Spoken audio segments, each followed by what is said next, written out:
ನಾವೀಗ ಮುಂದಿನ ಮನರಂಜನಾ ಕಾರ್ಯಕ್ರಮವನ್ನು ಶುರು ಮಾಡುವ.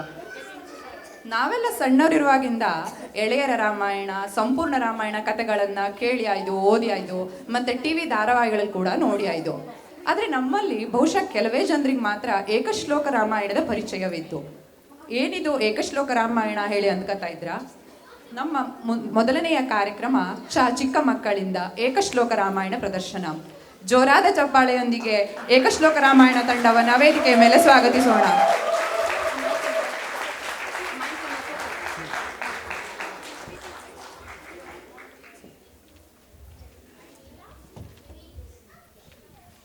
ಶ್ರೀ ಗಣೇಶಾಯ ನಮಃ.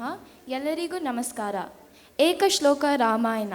ಇಂದು ನಾವು ಶ್ರೀರಾಮನ ಕಥೆಯನ್ನು ಶ್ಲೋಕ ರೂಪದಲ್ಲಿ ಪ್ರಸ್ತುತಪಡಿಸುತ್ತೇವೆ.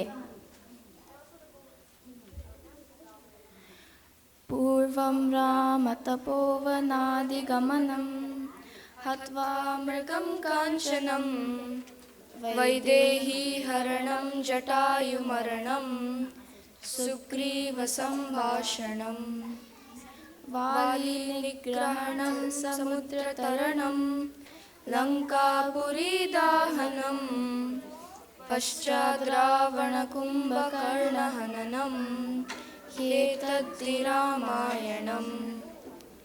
ಇಕ್ಷ್ವಾಕು ವಂಶದ ತೇಜಸ್ವಿ, ಶಕ್ತಿಶಾಲಿ ಮತ್ತು ನಿರ್ಭೀತ ಶ್ರೀರಾಮನು ಚಕ್ರವರ್ತಿ ದಶರಥನ 4 ಪುತ್ರರಲ್ಲಿ ಹಿರಿಯನು. ಅಗ್ರಜನಾದ ಶ್ರೀರಾಮನಿಗೆ ಚಕ್ರವರ್ತಿ ದಶರಥ ಪಟ್ಟಾಭಿಷೇಕ ಮಾಡಲು ಸಂಕಲ್ಪಿಸುತ್ತಾನೆ. ಪಟ್ಟಾಭಿಷೇಕ ಸಿದ್ಧತೆ ನೋಡಿದ ರಾಣಿ ಕೈಕೇಯಿಯು ಚಕ್ರವರ್ತಿ ದಶರಥನಲ್ಲಿ ಶ್ರೀರಾಮನಿಗೆ ವನವಾಸ ಮತ್ತು ತನ್ನ ಮಗ ಭರತನಿಗೆ ಪಟ್ಟಾಭಿಷೇಕವನ್ನು ವರವಾಗಿ ಕೇಳುತ್ತಾಳೆ. ತನ್ನ ತಂದೆಯ ವಾಗ್ದಾನಕ್ಕೆ ಬದ್ಧನಾಗಿ ಶ್ರೀರಾಮನು ಅವನ ಧರ್ಮಪತ್ನಿ ಸೀತೆ ಮತ್ತು ಸಹೋದರ ಲಕ್ಷ್ಮಣನೊಂದಿಗೆ ಕಾಡಿಗೆ ಸಾಗುತ್ತಾನೆ. ಈ ಮೂವರು ಕಾಡಿನಿಂದ ಕಾಡಿಗೆ ಹೋಗಿ ಹೊಳೆಗಳನ್ನು ದಾಟಿ ಚಿತ್ರಕೂಟ ತಲುಪುತ್ತಾರೆ. ಈ ಮಧ್ಯೆ ಚಕ್ರವರ್ತಿ ದಶರಥನು ತನ್ನ ಮಗನನ್ನು ಅಗಲಿದ ದುಃಖದಿಂದ ಸ್ವರ್ಗಸ್ಥನಾಗುತ್ತಾನೆ. ಭರತನು ಸಿಂಹಾಸನವನ್ನು ಅಪೇಕ್ಷಿಸದೆ ಕಾಡಿಗೆ ಹೋಗಿ ಶ್ರೀರಾಮನನ್ನು ಅರಸನಾಗಲು ಬೇಡಿಕೊಳ್ಳುತ್ತಾನೆ. ಆದರೆ ಶ್ರೀರಾಮನು ತನ್ನ ತಂದೆಯ ಭಾಷೆಯನ್ನು ಗೌರವಿಸಿ ರಾಜ್ಯವನ್ನು ನಿರಾಕರಿಸುತ್ತಾನೆ. ಭರತನ ಕೋರಿಕೆ ಮೇರೆಗೆ ರಾಜ್ಯವನ್ನು ಆಳಲು ಶ್ರೀರಾಮನು ತನ್ನ ಪ್ರತಿನಿಧಿಯಾಗಿ ತನ್ನ ಮರದ ಪಾದರಕ್ಷೆಯನ್ನು ಕೊಡುತ್ತಾನೆ. ಪೂರ್ವಂ ರಾಮ ತಪೋವನಾದಿಗಮನಂ.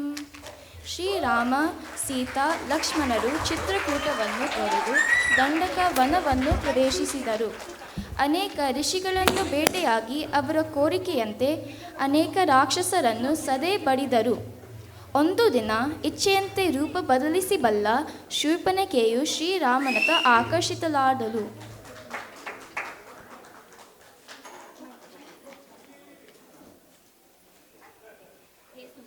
ಹೇ ಸುಂದರ, ನಾನು ನಿನ್ನನ್ನು ನೋಡಿ ಮರುಳಾಗಿದ್ದೇನೆ.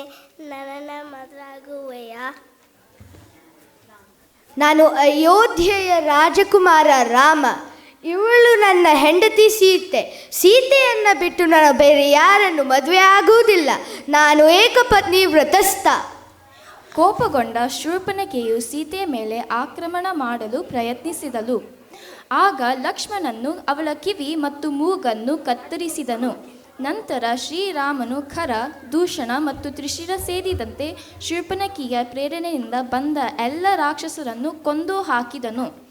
ದಂಡಕಾರಣ್ಯದ ಭಾಗವಾದ ಜನಸ್ಥಾನದಲ್ಲಿ 14,000 ರಾಕ್ಷಸರು ಶ್ರೀರಾಮನಿಂದ ಕೊಲ್ಲಲ್ಪಟ್ಟರು.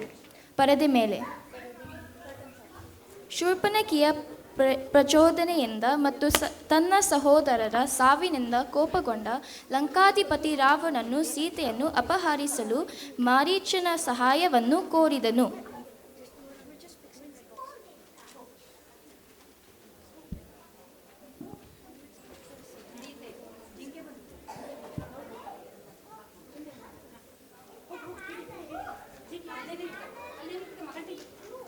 ಹತ್ವಾ ಮೃಗಂ ಕಾಂಚನಂ. ಮಾರೀಚನು ಚಿನ್ನದ ಜಿಂಕೆಯಂತೆ ಇರುವ ದೃಶ್ಯ. ಮಾರೀಚನು ಆಕರ್ಷಕವಾದ ಚಿನ್ನದ ಜಿಂಕೆಯ ರೂಪವನ್ನು ಪಡೆದು ಸೀತಾರಾಮರ ಆಶ್ರಮದ ಮುಂದೆ ಬಂದು ಜಿಗಿದಾಡಿದನು. ಸೀತೆ ಜಿಂಕೆಯನ್ನು ಮುಟ್ಟಲು ಪ್ರಯತ್ನಿಸಿದಾಗ ಅದು ಸೀತೆಯ ಕೈಗೆ ಸಿಗದಂತೆ ಓಡಿಹೋಯಿತು. ಸೀತೆಯು ತನಗಾಗಿ ಜಿಂಕೆಯನ್ನು ಹಿಡಿಯಲು ಶ್ರೀರಾಮನನ್ನು ವಿನಂತಿಸಿದಳು. ಹೇ ಪ್ರಭು, ದಯವಿಟ್ಟು ನನಗಾಗಿ ಆ ಜಿಂಕೆಯನ್ನು ತಂದು ಕೊಡುವಿರಾ? ಲಕ್ಷ್ಮಣ, ಸೀತೆ ಮೇಲೆ ಕಾಳಜಿ ಇಡು. ನಾನು ಹೋಗಿ ಆ ಜಿಂಕೆಯನ್ನು ಹಿಡಿದು ತರುತ್ತೇನೆ. ಶ್ರೀರಾಮನು ಲಕ್ಷ್ಮಣನಿಗೆ ಸೀತೆಯನ್ನು ನೋಡಿಕೊಳ್ಳಲು ಸಲಹೆ ನೀಡಿ ಜಿಂಕೆಯ ಹಿಂದೆ ಹೋದನು. ಜಿಂಕೆ ಶ್ರೀರಾಮನ ಕೈಗೆ ಸಿಗದೆ ದೂರ ಓಡಿತು. ಬಹಳ ದೂರ ಬಂದ ರಾಮನಿಗೆ ಅದು ಮಾಯಾವಿ ರಾಕ್ಷಸನೆಂದು ತಿಳಿದು ಜಿಂಕೆಯ ಮೇಲೆ ಬಾಣ ಬಿಟ್ಟನು. ಆಗ ಮಾರೀಚನು ತನ್ನ ಜೀವನವು ಅಂತ್ಯವಾಯಿತು ಎಂದು ತಿಳಿದು ಶ್ರೀರಾಮನ ಧ್ವನಿಯಲ್ಲಿ, ಲಕ್ಷ್ಮಣ, ಸೀತೆ, ಸೀತೆ, ನನ್ನನ್ನು ರಕ್ಷಿಸಿರಿ ಎಂದು ಜೋರಾಗಿ ಕೂಗಿದನು. ಸೀತೆಯು ಆ ಧ್ವನಿಯನ್ನು ಕೇಳಿ ಹೆದರಿ ಲಕ್ಷ್ಮಣನಿಗೆ ಶ್ರೀರಾಮನ ರಕ್ಷಣೆಗೆ ಹೋಗುವಂತೆ ಆಜ್ಞಾಪಿಸಿದಳು. ಲಕ್ಷ್ಮಣ, ನನ್ನ ಸ್ವಾಮಿಗೆ ತೊಂದರೆ ಆಗುತ್ತದೆ, ಈಗಲೇ ಹೊರಡು. ಅದು ಅಣ್ಣನ ಧ್ವನಿ ಅಲ್ಲ ಅತ್ತಿಗೆ. ಅವನಿಗೆ ಯಾರನ್ನು ಎದುರಿಸುವ ಸಾಮರ್ಥ್ಯವಿದೆ. ನನಗೆ ಆಕಂತ ಆಗಿದೆ ಲಕ್ಷ್ಮಣ, ಈಗಲೇ ಹೊರಡು. ಆಗಲಿ ಅತ್ತಿಗೆ, ನಾವು ಹಿಂದಿರುಗಿ ಬರುವವರೆಗೆ ಈ ರೇಖೆಯನ್ನು ದಾಟಬೇಡಿ.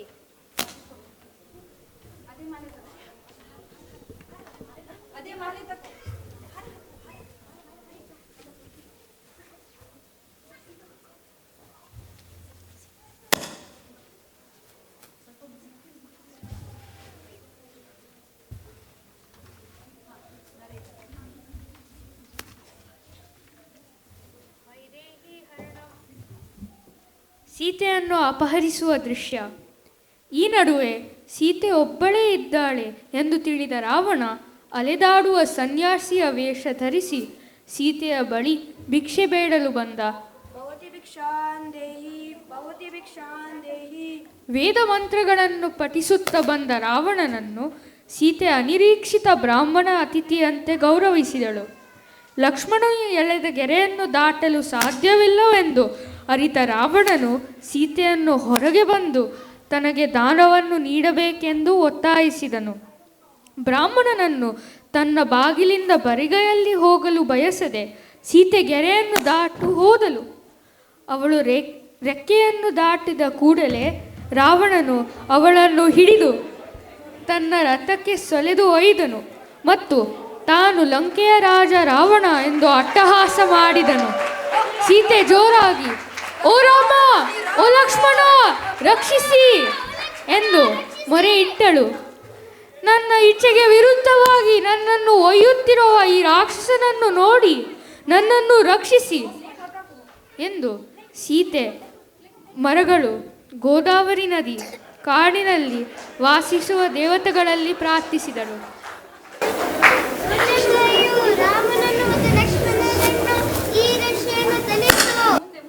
ಸ್ವಲ್ಪ ದೂರ ಹೋದ ನಂತರ ಮರದ ಮೇಲೆ ಕುಳಿತಿದ್ದ ರಣಹದ್ದು ಜಟಾಯುವನ್ನು ನೋಡಿ ಹೇಳಿದಳು,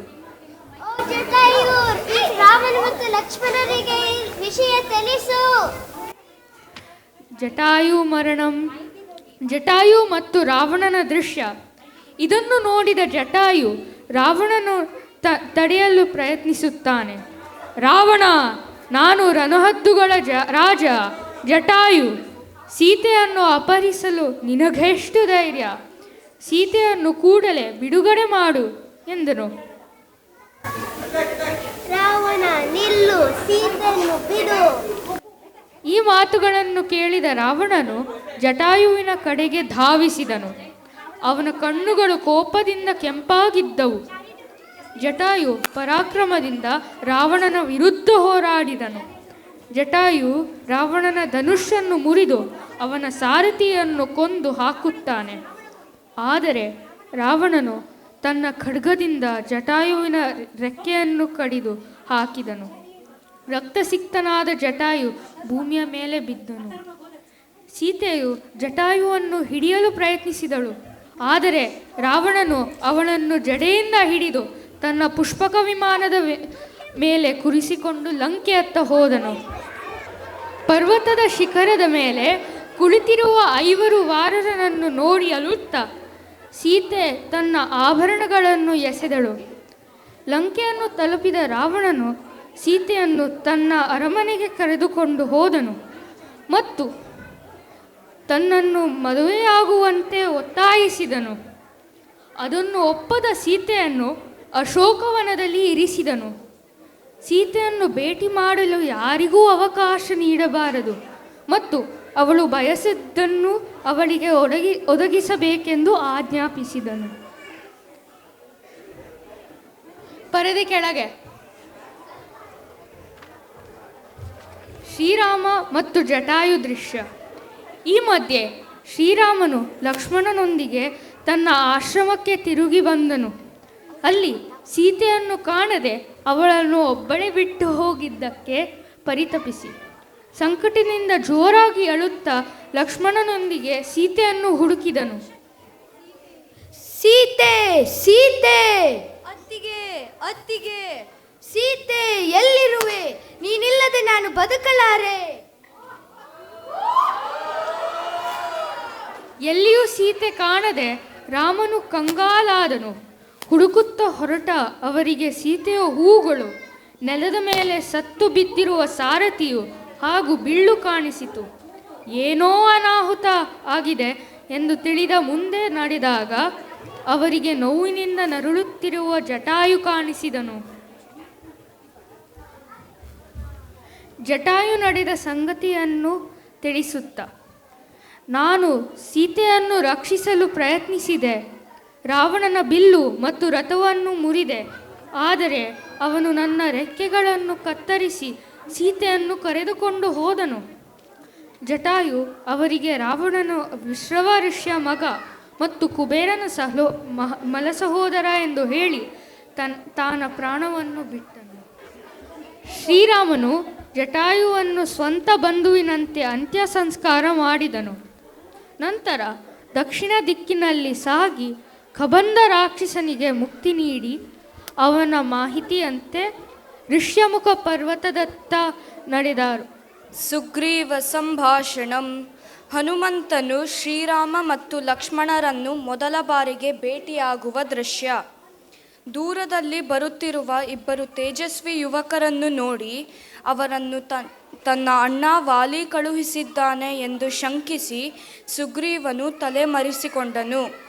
ಅಲ್ಲಿ ಹನುಮಂತನು ತರ್ಕವನ್ನು ಆಶ್ರಯಿಸಿ ಅವನನ್ನು ಸಮಾಧಾನಪಡಿಸಿದನು.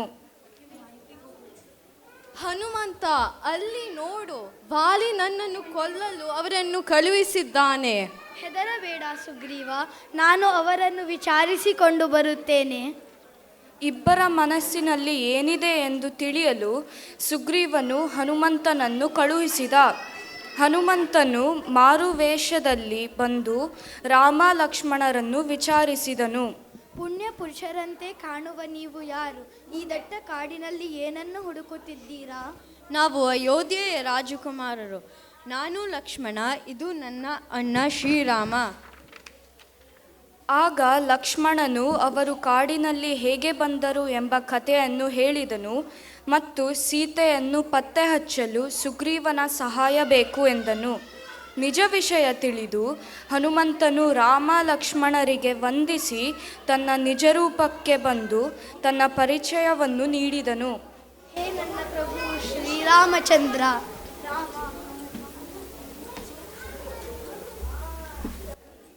ನಂತರ ತನ್ನ ಭುಜದ ಮೇಲೆ ರಾಮ ಮತ್ತು ಲಕ್ಷ್ಮಣನನ್ನು ಕೂರಿಸಿಕೊಂಡು ಸುಗ್ರೀವನನ್ನು ಭೇಟಿ ಮಾಡಲು ಋಷ್ಯಮುಖ ಪರ್ವತಕ್ಕೆ ಕರೆದುಕೊಂಡು ಹೋದನು. ಪರದೆ ಮೇಲೆ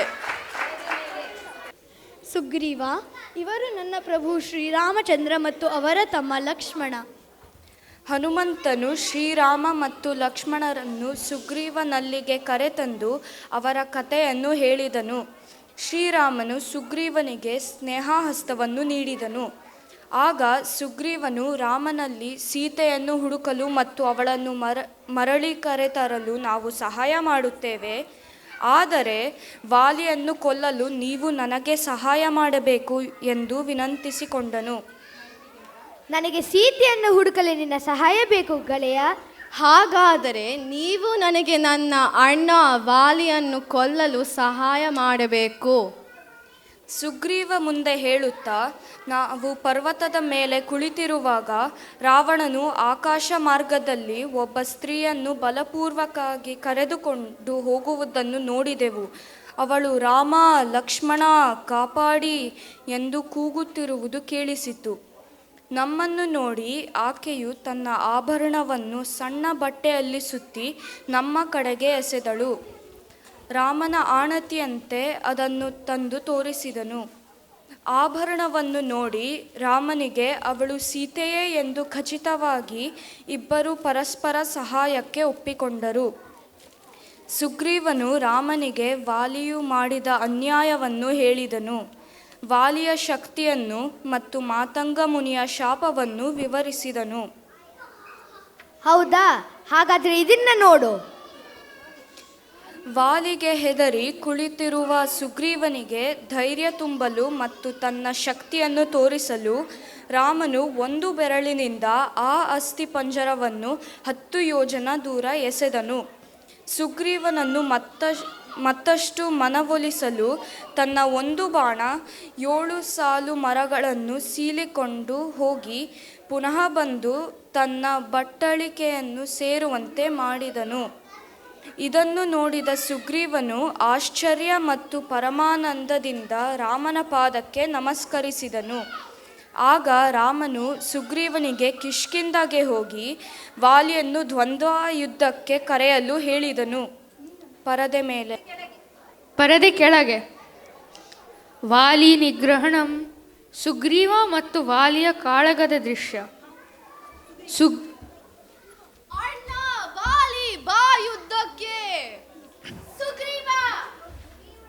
ಸುಗ್ರೀವನು ವಾಲಿಗೆ ದ್ವಂದ್ವ ಯುದ್ಧಕ್ಕೆ ಬಾ ಎಂದು ಗರ್ಜಿಸಿದನು. ಆ ಗರ್ಜನೆಯನ್ನು ಕೇಳಿ ಕ್ರೋಧಗೊಂಡ ವಾಲಿ ಮುಂದೆ ಧಾವಿಸಿದನು. ಕೋಪದಿಂದ ಕುರುಡರಾದ ಇಬ್ಬರು ಸಹೋದರರು ಭೀಕರ ಯುದ್ಧ ಮಾಡಿದರು. ಅವಳಿಗಳಂತೆ ಕಾಣುತ್ತಿದ್ದ ಇಬ್ಬರು ವೀರರನ್ನು ಕೈಯಲ್ಲಿ ಬಾಣ ಹಿಡಿದು ಶ್ರೀರಾಮನು ಸೂಕ್ಷ್ಮವಾಗಿ ನೋಡುತ್ತಲೇ ಇದ್ದನು. ದಣಿದು ಜರ್ಜರಿತನಾದ ಸುಗ್ರೀವನು ವಾಲಿಯಿಂದ ಸೋತು ಮಾತಂಗ ಋಷಿಯ ಅರಣ್ಯವನ್ನು ಪ್ರವೇಶಿಸಿದನು. ಸುಗ್ರೀವನು ಶ್ರೀರಾಮನನ್ನು ನೋಡಿ ದೀನನಾಗಿ ಕೇಳಿದನು, ನಿಮಗೆ ವಾಲಿಯನ್ನು ಕೊಲ್ಲಲು ಆಗದಿದ್ದರೆ ಮೊದಲೇ ಹೇಳಬೇಕಿತ್ತು. ಶಾಂತವಾಗು ಸುಗ್ರೀವ. ನೀನು ಮತ್ತು ವಾಲಿ ಇಬ್ಬರು ಒಂದೇ ಥರ ಇರುವುದರಿಂದ ನನಗೆ ಯಾರ ಮೇಲೆ ಬಾಣ ಬಿಡಬೇಕೆಂದು ಗೊತ್ತಾಗಲಿಲ್ಲ. ರಾಮನು ಸುಗ್ರೀವನಿಗೆ ಇನ್ನೊಮ್ಮೆ ವಾಲಿಯೊಡನೆ ಯುದ್ಧಕ್ಕೆ ಹೋಗಲು ಹೇಳಿ ಗುರುತಿಗಾಗಿ ಹೂವುಗಳಿಂದ ಕೂಡಿದ ಗಜಪುಷ್ಪಿ ಬಳ್ಳಿಯನ್ನು ಕಿತ್ತು ಲಕ್ಷ್ಮಣನಿಗೆ ಕೊಟ್ಟು ಸುಗ್ರೀವನ ಕೊರಳಿಗೆ ಹಾಕಿಸಿದನು.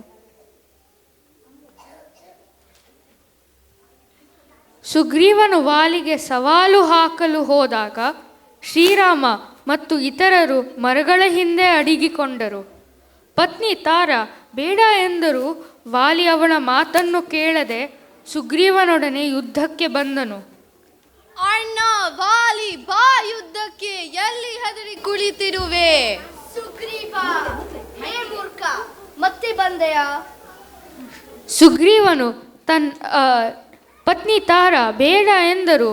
ವಾಲಿ ಅವಳ ಮಾತನ್ನು ಕೇಳದೆ ಸುಗ್ರೀವನೊಡನೆ ಯುದ್ಧಕ್ಕೆ ಬಂದನು. ಸುಗ್ರೀವನು ತನ್ನ ಶಕ್ತಿ ದುರ್ಬಲಗೊಳ್ಳುತ್ತಿರುವ ಬಗ್ಗೆ ನೀಡಿದಾಗ ಶ್ರೀರಾಮನು ಬಾಣವನ್ನು ಬಿಟ್ಟು ವಾಲಿಗೆ ಹೊಡೆದನು. ವಾಲಿ ಕೋಪದಿಂದ ಶ್ರೀರಾಮನನ್ನು ನಿಂದಿಸಿ ಕೇಳಿದನು,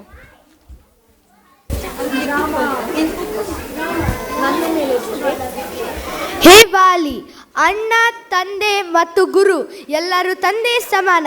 ಆದರೆ ನೀನು ಸುಗ್ರೀವನ ಪತ್ನಿ ರುಮೆಯನ್ನು ಬಲಪೂರ್ವಕವಾಗಿ ತಂದು ಪಾಪ ಮಾಡಿರುವೆ. ಅದಕ್ಕೆ ಶಿಕ್ಷೆ ಆಗಲೇಬೇಕು. ತನ್ನ ತಪ್ಪನ್ನು ಅರಿತ ವಾಲಿಯು ರಾಮನಲ್ಲಿ ಕ್ಷಮೆಯನ್ನು ಬೇಡಿ ತನ್ನ ಮಗ ಅಂಗದನನ್ನು ನೋಡಿಕೊಳ್ಳುವಂತೆ ವಿನಂತಿಸಿಕೊಂಡು ಉಸಿರು ಬಿಟ್ಟನು. ಪರದೆ ಮೇಲೆ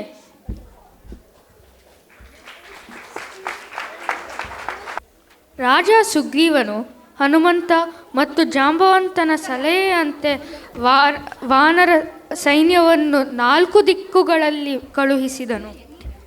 ಸೀತೆ ಸಿಕ್ಕಾಗ ಭರವಸೆಯನ್ನು ಮೂಡಿಸುವ ದೃಷ್ಟಿಯಿಂದ ಶ್ರೀರಾಮನು ತನ್ನ ಮುದ್ರೆಯ ಉಂಗುರವನ್ನು ಹನುಮಂತನಿಗೆ ಕೊಟ್ಟನು.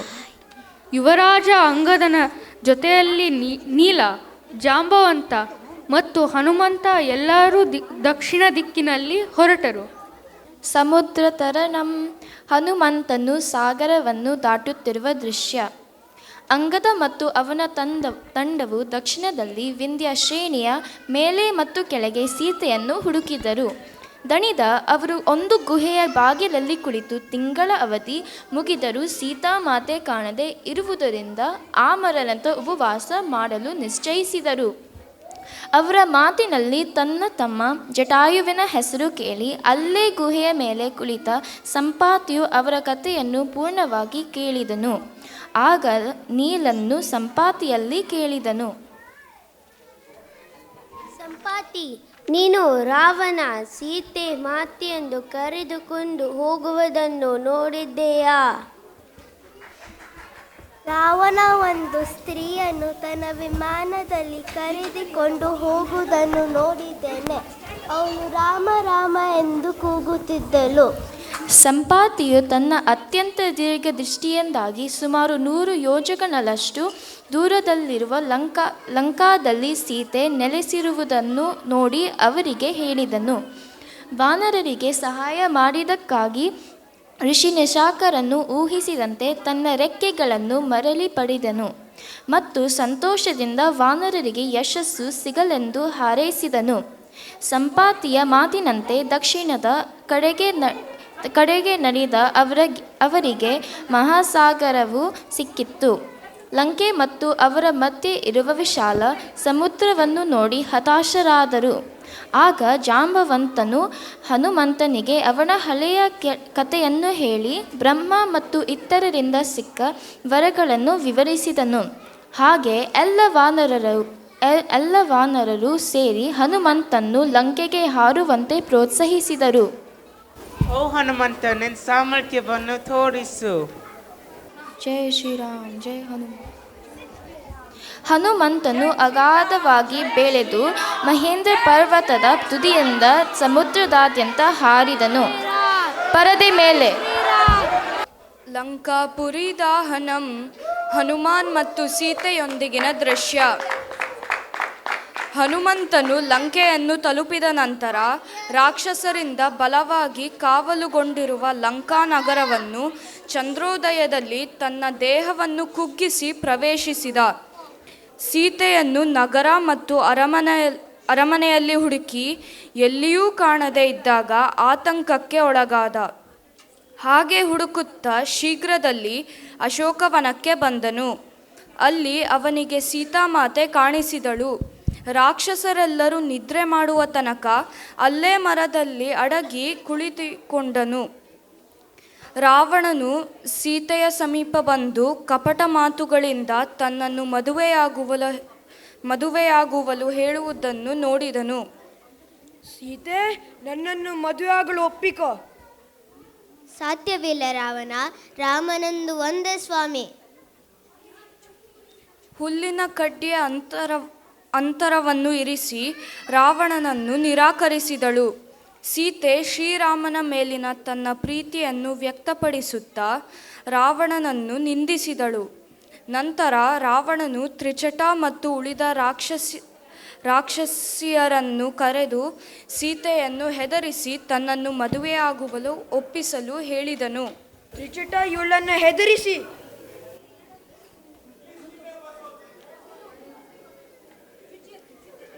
ರಾವಣನ ಮದುವೆ ಆಗಲು ಒಪ್ಪಿಕೋ.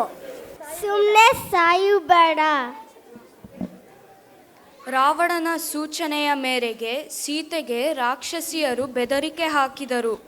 ರಾಕ್ಷಸಿಯರ ಬೆದರಿಕೆ ಸಹಿಸಲಾಗದೆ ಸೀತೆ ಕಣ್ಣೀರಿಡುತ್ತಾ ಹೇಳುತ್ತಾಳೆ, ಓ ರಾಮ, ನನ್ನನ್ನು ಕರೆದುಕೊಂಡು ಹೋಗಲೇ ಇನ್ನೂ ಏಕೆ ಬಂದಿಲ್ಲ? ಅಶೋಕ ಮರದ ಕೆಳಗೆ ಸೀತೆಯನ್ನು ನೋಡಿ ಹನುಮಂತನು ಜನ್ಮದಿಂದ ಶ್ರೀರಾಮನ ಕಥೆಯನ್ನು ಹಾಡಿದನು. ಸೀತೆ ಸುತ್ತಲೂ ಹುಡುಕಿ ಮರದ ಮೇಲೆ ಕುಳಿತ ಹನುಮಂತನನ್ನು ನೋಡಿದಳು. ಆಗ ಹನುಮಂತ ಕೆಳಗೆ ಬಂದು, ಮಾತೆ, ನಾನು ಪ್ರಭು ಶ್ರೀರಾಮನ ದೂತ ಹನುಮಂತ. ಅವರ ಅಪ್ಪಣೆಯ ಮೇರೆಗೆ ನಿಮ್ಮನ್ನು ಹುಡುಕುತ್ತಾ ಇಲ್ಲಿಯ ತನಕ ಬಂದೆ. ಇಲ್ಲ, ಹತ್ತಿರ ಬರಬೇಡ, ನೀನು ರಾಕ್ಷಸ. ಸೀತೆ ಅವನನ್ನು ನಂಬದೆ ತನ್ನನ್ನು ಮತ್ತೆ ಬಲೆಗೆ ಬೀಳಿಸಲು ರೂಪ ಬದಲಿಸಿ ಬಂದ ರಾಕ್ಷಸನಿರಬಹುದು ಅಂದುಕೊಂಡಳು. ಸೀತೆಯ ಪ್ರಶ್ನೆಗೆ ಹನುಮಂತನು ತನ್ನ ಸ್ವಂತ ಜೀವನದ ಕಥೆ ಮತ್ತು ರಾಮ ಲಕ್ಷ್ಮಣರ ಬಗ್ಗೆ ಸವಿವರವಾಗಿ ತಿಳಿಸಿದನು. ನಂತರ ಶ್ರೀರಾಮನ ಮುದ್ರೆಯ ಉಂಗುರವನ್ನು ಸೀತೆಗೆ ಕೊಟ್ಟನು. ಈಗೋ ನೋಡಿ ಪ್ರಭುವಿನ ಉಂಗುರ. ರಾಮ ರಾಮ. ಸೀತೆ ಮುದ್ರೆಯ ಉಂಗುರವನ್ನು ನೋಡಿ ದುಃಖದಲ್ಲೇ ಸಂತೋಷಪಟ್ಟು ಶ್ರೀರಾಮನ ಬಗ್ಗೆ ವಿಚಾರಿಸಿದಳು. ಹನುಮಂತನಿಗೆ ಚಿತ್ರಕೂಟದಲ್ಲಿ ಆದ ಕಾಗೆಯ ಪ್ರಸಂಗವನ್ನು ಹೇಳಿ ಶ್ರೀರಾಮ ಮತ್ತು ಲಕ್ಷ್ಮಣ ಇಬ್ಬರಿಗೂ ತನ್ನ ನಮಸ್ಕಾರಗಳನ್ನು ತಿಳಿಸಿ ತಲೆಯ ಆಭರಣವನ್ನು ಸಂಕೇತವಾಗಿ ಕೊಟ್ಟಳು.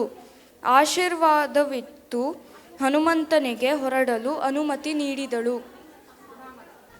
ಹನುಮಂತನು ರಾಕ್ಷಸರ ಬಲವನ್ನು ಕಂಡುಹಿಡಿಯುವವರೆಗೂ ತನ್ನ ಉದ್ದೇಶವು ಈಡೇರುವುದಿಲ್ಲ ಎಂದು ಭಾವಿಸಿ ರಾಜಮನೆತನದ ಉದ್ಯಾನವನ್ನು ಹಾಳು ಮಾಡಿದನು ಮತ್ತು ಕಿಂಕರರನ್ನು ಹೊಡೆದನು.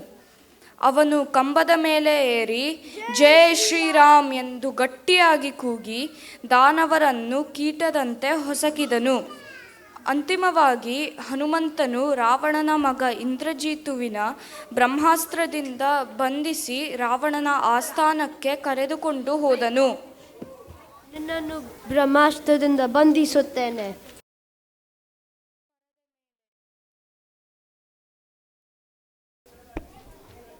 ರಾವಣನ ಆಸ್ಥಾನದಲ್ಲಿ ಹನುಮಂತನ ಜೊತೆಗಿನ ದೃಶ್ಯ.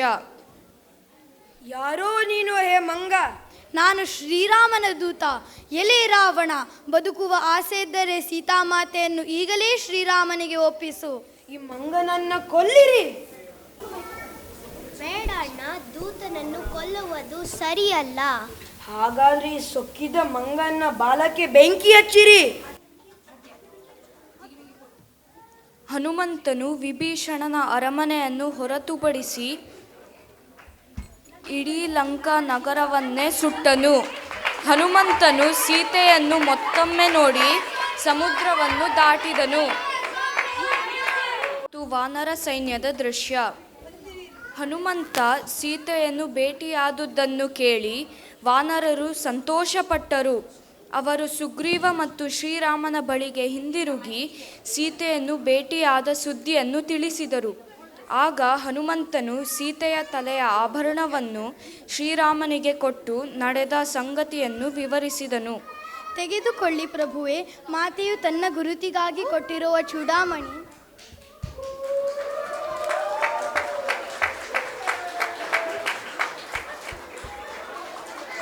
ಸೀತೆ ಸೀತೆ. ಶ್ರೀರಾಮನು ದುಃಖದಿಂದ ಆಭರಣವನ್ನು ತನ್ನ ಎದೆಗೆ ಒತ್ತಿ ಅದನ್ನು ತಂದ ಹನುಮಂತನನ್ನು ಅಪ್ಪಿಕೊಂಡನು. ಸುಗ್ರೀವನು ಶ್ರೀರಾಮನನ್ನು ಸಮಾಧಾನಪಡಿಸಿದನು. ನಂತರ ಅವರೆಲ್ಲರೂ ವಾನರ ಸೈನ್ಯವನ್ನು ಸೇರಿಕೊಂಡು ಲಂಕೆಯತ್ತ ಸಾಗಿದರು. ಶ್ರೀರಾಮನು ಸಮುದ್ರ ದೇವರಿಂದ ಮಾರ್ಗವನ್ನು ಕೇಳಿದಾಗ ಅದನ್ನು ನಿರಾಕರಿಸಿದ ಸಮುದ್ರದೇವನು ನಳ ನಿರ್ಮಿಸಿದ ಸೇತುವೆಯನ್ನು ಉಳಿಸಿಕೊಡಲು ಒಪ್ಪಿದನು. ವಾನರರೆಲ್ಲ ಸೇರಿ ಸೇತುವೆಯ ನಿರ್ಮಾಣ ಮಾಡಿದರು. ಈ ವಿಶಾಲವಾದ ಸಾಗರಕ್ಕೆ ಸೇತುವೆಯನ್ನು ಕಟ್ಟುವುದು ಹೇಗೆ? ಕಲ್ಲು, ಬಂಡೆ, ಮರ, ಗಿಡಗಳನ್ನು ನನಗೆ ಕೊಡಿ, ನಾನು ಸೇತುವೆಯನ್ನು ಕಟ್ಟುತ್ತೇನೆ.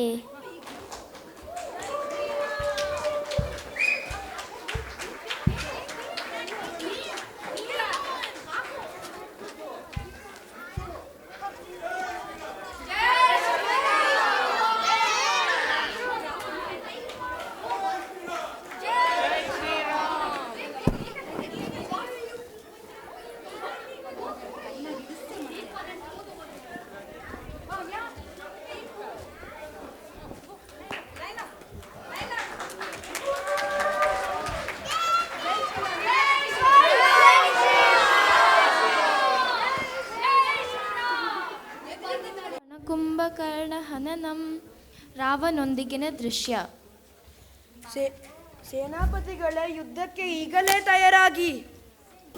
ಆಯ್ತು ಲಂಕಾಧಿಪತಿ, ನಾವು ಸಿದ್ಧರಾಗಿದ್ದೇವೆ. ಶ್ರೀರಾಮನ ಜೊತೆಗೆ ಯುದ್ಧ ಬೇಡ ಅಣ್ಣ. ನೀ ಸುಮ್ಮನಿರು, ಹೇಳಿ ಹೋಗು ಇಲ್ಲಿಂದ.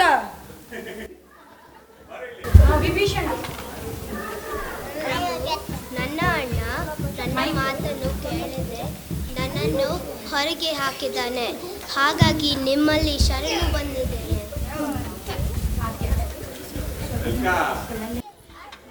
ವಿಭೀಷಣನನ್ನು ಹೋಗಿ ಶ್ರೀರಾಮನನ್ನು ಸೇರಿಕೊಳ್ಳುತ್ತಾನೆ. ಯುದ್ಧಕ್ಕೆ ಸನ್ನದ್ಧವಾಗಿ ಬಂದ ವಾನರ ಸೈನ್ಯವು ಯುದ್ಧದ ಘೋಷಣೆಗಾಗಿ ಕಾಯುತ್ತಿದ್ದರು. ಆಗ ಯುದ್ಧದ ಪರಿಣಾಮ ಯಾವಾಗಲೂ ಒಳ್ಳೆಯದಲ್ಲ ಎಂದು ರಾಮನು ರಾವಣನಿಗೆ ಕಡೆಯ ಅವಕಾಶದ ಸಂದೇಶದ ಜೊತೆ ಅಂಗದನನ್ನು ಸಂಧಾನಕ್ಕೆಂದು ಕಳುಹಿಸಿದನು.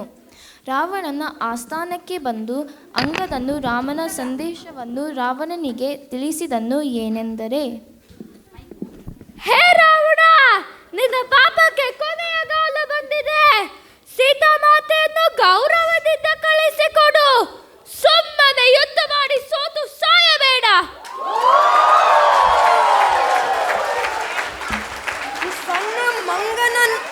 ಈ ಸಣ್ಣ ಮಂಗನನ್ನು ಕೊಲ್ಲಿರಿ. ಈ ಸಭೆಯಲ್ಲಿ ಯಾರಿಗಾದರೂ ಶಕ್ತಿ ಸಾಮರ್ಥ್ಯ ಇದ್ದರೆ ನನ್ನ ಕಾಲನ್ನು ಎತ್ತಿ ನೋಡಿ.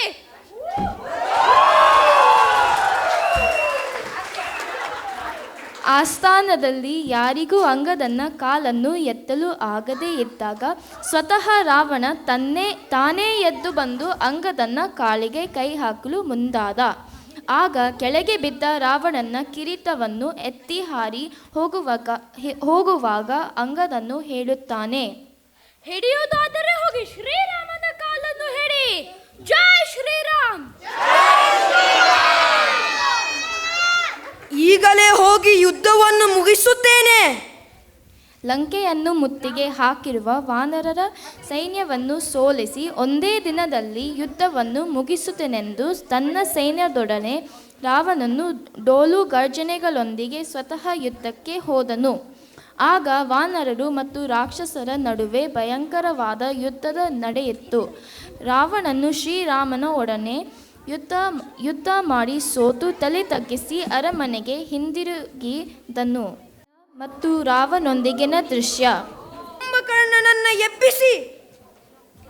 ರಾವಣನು ತನ್ನ ಸೋಲಿನಿಂದ ಅವಮಾನಕ್ಕೆ ಒಳಗಾಗಿ ನಿದ್ರಿಸುತ್ತಿರುವ ತನ್ನ ತಮ್ಮ ಕುಂಭಕರ್ಣನನ್ನು ಎಚ್ಚರಿಸುವಂತೆ ಆದೇಶ ನೀಡಿದನು.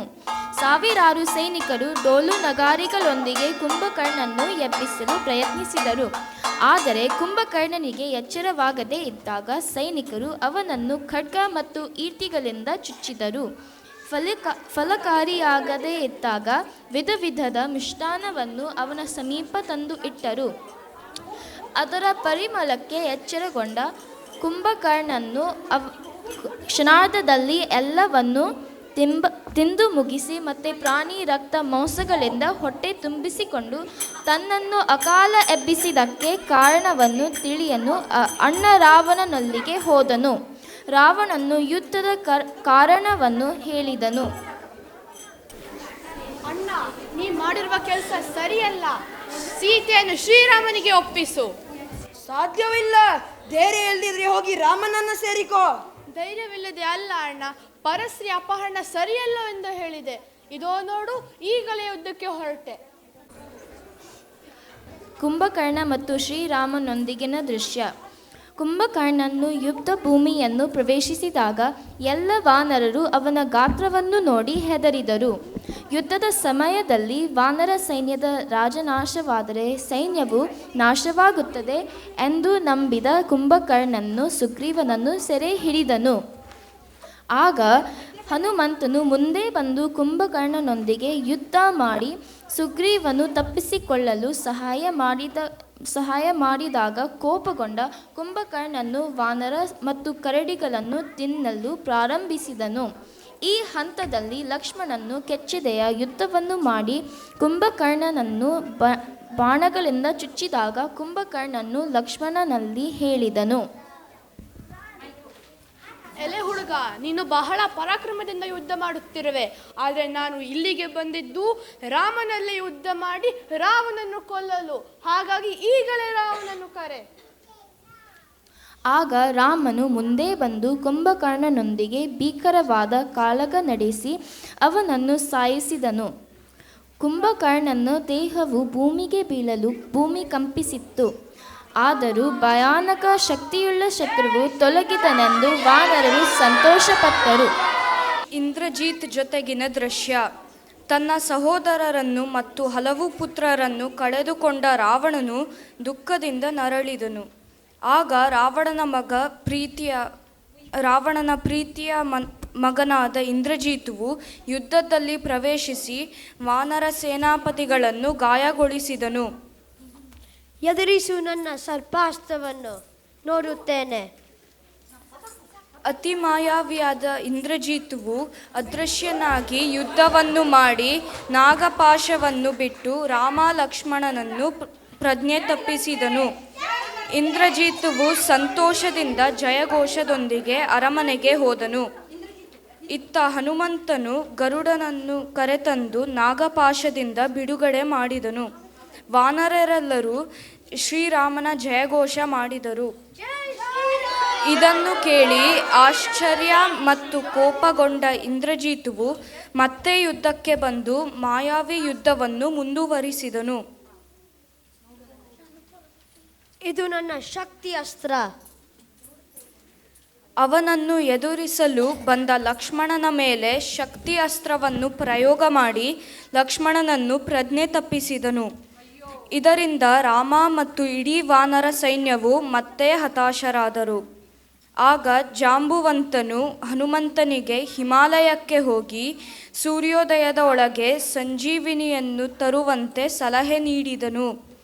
ಕೂಡಲೇ ಹನುಮಂತನು ತನ್ನ ಅಗಾಧ ಶಕ್ತಿಯನ್ನು ಒಂದುಗೂಡಿಸಿ ಗಾಳಿ ವೇಗದಿಂದ ಹಿಮಾಲಯಕ್ಕೆ ಹಾರಿದನು. ಅಲ್ಲಿ ಅವನಿಗೆ ಗಿಡಮೂಲಿಕೆಗಳನ್ನು ಗುರುತಿಸಲು ಅಸಾಧ್ಯವಾದಾಗ ಕಾಲವನ್ನು ಹರಣ ಮಾಡದೆ ಇಡೀ ಪರ್ವತವನ್ನೇ ಹೊತ್ತು ಲಂಕೆಗೆ ತಂದನು. ಸಂಜೀವಿನಿಯಿಂದ ಲಕ್ಷ್ಮಣನು ಮರುಜೀವ ಪಡೆದನು.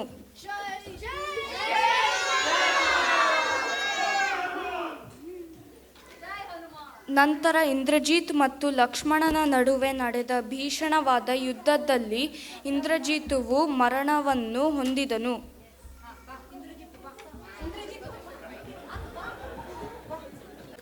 ಶ್ರೀರಾಮ ಮತ್ತು ರಾವಣನ ನಡುವೆ ಯುದ್ಧ. ಅಯ್ಯೋ, ಏನಾಗಿ ಹೋಯಿತು ಲಂಕೆಯ ಸ್ಥಿತಿ. ಆದರೆ ಹೆದರುವವನಲ್ಲ ಈ ರಾವಣ. ಹೆದರದ ರಾವಣ ತನ್ನ ಉಳಿದ ಸೇನಾಪತಿಗಳೊಂದಿಗೆ ಘೋರ ಯುದ್ಧವನ್ನು ಮುಂದುವರಿಸಿದನು.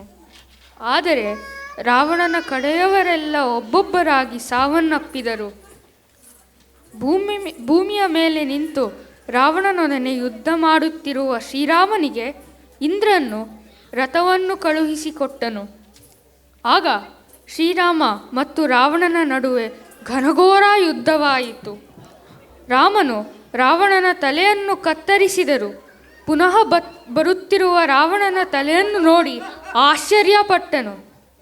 ನಂತರ ಅಗಸ್ತ್ಯ ಮುನಿಯು ಕೊಟ್ಟ ಸಲಹೆಯಂತೆ ಆದಿತ್ಯ ಹೃದಯವನ್ನು ಮನಸ್ಸಿನಲ್ಲಿ ಸ್ತುತಿಸಿದನು. ಶ್ರೀರಾಮನು ಒಂದು ಬಾಣದಿಂದ ರಾವಣನ ನಾಭಿಯಲ್ಲಿದ್ದ ಅಮೃತ ಕಳಶವನ್ನು ಒಣಗಿಸಿ ಅಗಸ್ತ್ಯ ಮುನಿಯು ಕೊಟ್ಟ ಬಾಣವನ್ನು ರಾವಣನ ಮೇಲೆ ಪ್ರಯೋಗ ಮಾಡಿದನು. ಆ ಬಾಣವು ರಾವಣನ ಪ್ರಾಣವನ್ನು ಭೇದಿಸಿದಾಗ ರಾವಣನು ರಾಮ ರಾಮ ಎಂದು ಕೂಗುತ್ತಾ ನೆಲಕ್ಕೆ ಉರುಳಿದನು. ಹೀಗೆ ರಾವಣನ ಅಂತ್ಯ ಮತ್ತು ಶ್ರೀರಾಮಚಂದ್ರನ ವಿಜಯವಾಯಿತು.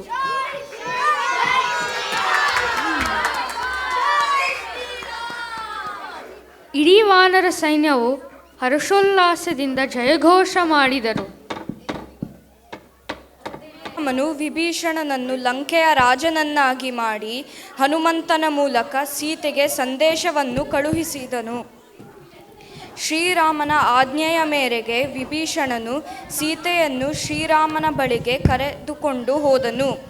ಸೀತೆ ತನ್ನ ನಿಷ್ಠೆಯನ್ನು ಸಾಬೀತುಪಡಿಸಲು ಅಗ್ನಿ ಪರೀಕ್ಷೆಯನ್ನು ಕೊಟ್ಟು ಸಂತೋಷದಿಂದ ಶ್ರೀರಾಮನನ್ನು ಸೇರಿದಳು. ಶ್ರೀರಾಮಚಂದ್ರನು ಸೀತಾ ಲಕ್ಷ್ಮಣ ಸಹಿತವಾಗಿ ಸುಗ್ರೀವ ವಿಭೀಷಣರನ್ನು ಕೂಡಿಕೊಂಡು ಪುಷ್ಪಕ ವಿಮಾನವನ್ನೇರಿ ಅಯೋಧ್ಯಕ್ಕೆ ಹೋದನು. ಅಯೋಧ್ಯೆಯಲ್ಲಿ ಎಲ್ಲರೂ ಸೇರಿ ಭಾರಿ ವಿಜೃಂಭಣೆಯಿಂದ ಶ್ರೀರಾಮಚಂದ್ರನ ಪಟ್ಟಾಭಿಷೇಕ ಮಾಡಿದರು. ಪರದೆ ಕೆಳಗೆ ಓಂ ಶ್ರೀ ಸೀತಾ ರಾಮಚಂದ್ರಾರ್ಪಣಮಸ್ತು. ಶ್ರೀರಾಮ ಜಯ ರಾಮ ಜಯ ಜಯ ರಾಮ, ಶ್ರೀರಾಮ ಜಯ ರಾಮ ಜಯ ಜಯ ರಾಮ.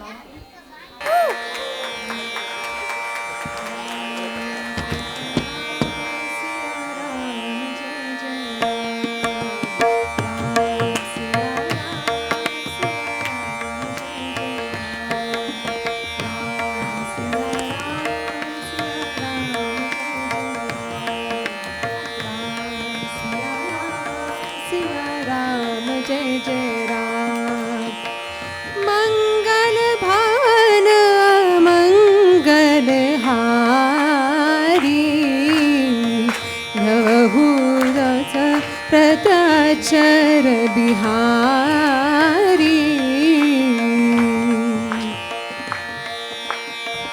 सीताराम चरित अति पावन, मधुर सरस और अति मन भावन.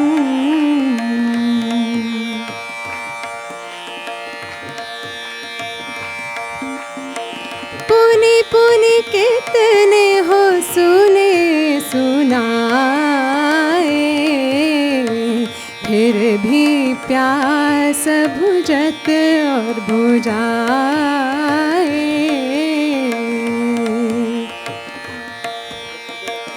मंगल भावन अमंगल हारी,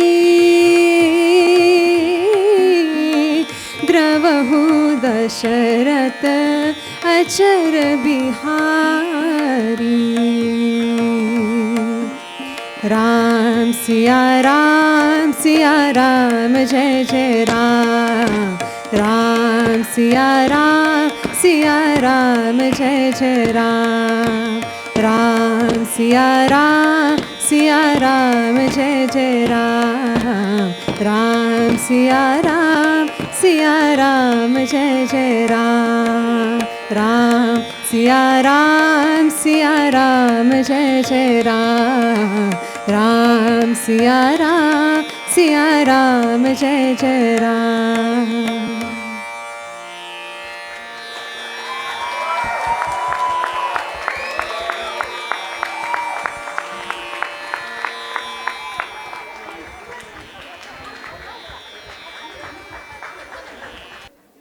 ಅಬ್ಬಾ, ಎಂಥ ಅದ್ಭುತವಾದ ಪ್ರದರ್ಶನ! ಇಡೀ ರಾಮಾಯಣವನ್ನು ಇಷ್ಟು ಕಡಿಮೆ ಸಮಯದಲ್ಲಿ ಒಂದೇ ಶ್ಲೋಕದಲ್ಲಿ ಹೇಳಿ ಇಷ್ಟು ಕಟ್ಟಾಗಿ ತೋರಿಸಿದ್ದ. ಇಷ್ಟೊಂದು ಚಿಕ್ಕ ಮಕ್ಕಳನ್ನು ಸೇರಿಸ್ಕೊಂಡು ಒಂದು ದೊಡ್ಡ ರಾಮಾಯಣ ಪ್ರದರ್ಶನ ಮಾಡೋದೇನು ಈಸಿ ಮಾತಲ್ಲ. ಎಲ್ಲರಿಗೂ ತುಂಬು ಹೃದಯದ ಧನ್ಯವಾದಗಳು. ಮತ್ತೊಮ್ಮೆ ಜೋರಾದ ಚಪ್ಪಾಳೆ ಬರಲಿ.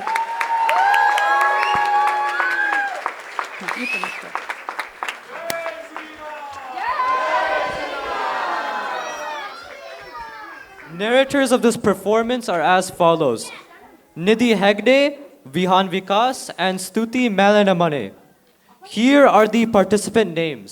Pranav Hegde is Rama, Ahan Rao as Lakshmana, Avni Bhatt as Sita, Shravya Hegde as Sugriva, Isabel Bhatt as Vali, Ritisha Hegde as Hanuman, Adyayan Rao as Indrajit, Ninad Hegde as Angad, Yashas Bhatt as Jambavant, Swara Bhatt as both Jatayu and Sampati, Surya Hegde as Ravana, Avni Katinkere as Kumbhakarna, Priyanka Rao as Vibhishana, Adya Hegde as Maricha, Niyam Bhatt and Atharva Bhatt as horses, Dhruti Katinkere, Paridhi Shastri and Adya Rao as female soldiers, Neil Bhatt, Adve Rao, Atharva Bhatt, Adya Hegde as male soldiers, Arav, Viven, Arjun, Shriyan and Sanav as Vanara soldiers, and a heartfelt gratitude to Deepthi Hegde for her exceptional dedication to conceptualizing and researching and crafting the English script for Eka Shloka Ramayana.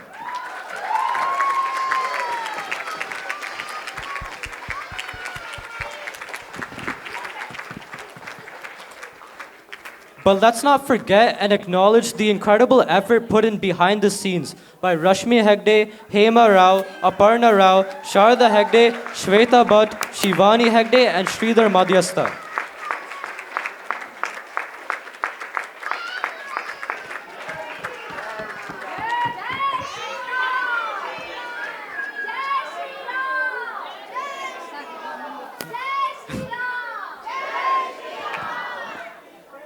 The list does not end there. Naveen Hegde, Shrikant Hegde, Mukta Hegde, and Diksha Bhatt helped the Ramayan team for makeup.